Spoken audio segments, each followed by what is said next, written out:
আসলে বিকেলবেলা যদি একটু হাঁটতে বাইর না হই তাহলে কিন্তু আসলে ভালো লাগে না। তো ভাবলাম যে একটু বিকেলে বের হই, অনেক জায়গায় ঘুরতে যাই। মাঝে, মাঝে তো ঘুরতে যেতে হয় নিজেকে ভালো রাখার জন্য, নিজেকে সুস্থ রাখার জন্য একটু তো হাঁটাহাঁটি করতেই হয়। তো চলে গেলাম। সঙ্গে আছে আমার ছেলে, আমার মা। চলে যাচ্ছি এখন হাঁটতে। কোথাও একটা যেতে পারি। আজকে বিশেষ কোনো দিনে, আজকে যেহেতু একটা বিশেষ দিন তো সেজন্য তো যেতেই হবে। সঙ্গে রয়েছে আমাদের ব্যাংকের সখী অর্থাৎ ব্যাংক সখী। ব্যাংক সখীর কোলে উঠে গেছে আমার ছেলে অর্থাৎ গুড্ডু। আমার ছেলে আবার হাঁটার থেকে কোলে উঠতে পছন্দ করে। তো উঠে গেল যে আমার কোলে। তো আমিও চলে গেলাম সবার সঙ্গে। আজকে হাঁটতে বের হয়েছি বিকালবেলা। দেখি কোথাও যেতে পারি। কোন, কোন বাড়িতে যাই। একটু ঘুরে আসি না? কোনো অসুবিধা নেই তো? ঘুরতে, ঘুরতে। আবার আমার পিছনে রয়েছে আমার একজন ছাত্র, প্রাক্তন ছাত্র। তো চলে গেলাম তাদের বাড়িতে। তাদের মনে আজকে খুব খুশি, একটা আনন্দের দিন। আজকে একটা বিশেষ দিন।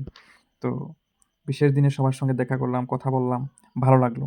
আজকে আমরা সবাই জানি মুসলিম সম্প্রদায়ের যে সমস্ত মানুষ রয়েছে তাদের আজকে ঈদ উল ফিতর অর্থাৎ আজকে একটা বিশেষ দিন। ১ মাস রোজা থাকার পরে তারা আজকের এই দিনটা খুব আনন্দভাবে পালন করে।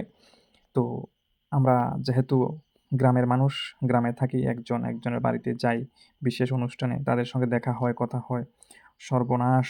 কি পরিমাণ পিঠা দিল আমাদেরকে, আমি তো পাগল হয়ে গেলাম। ভাবলাম যে কোনটা ছেড়ে কোনটা খাবো। যদিও বেশি খেতে পারিনি।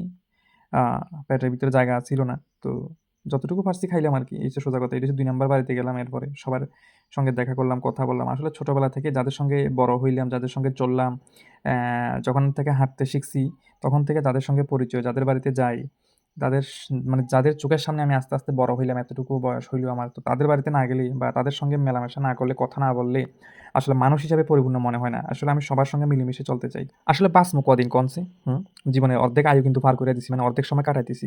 তো যতদিন আছি ততদিন যাতে সবার সঙ্গে মিলেমিশে হাসি খুশি থাকতে পারি, কাদের মানে কোনো দুঃখ-টুক্ষ না দিয়ে। সবার শেষে বলতে চাই ভালো থাকুন, সুস্থ থাকুন।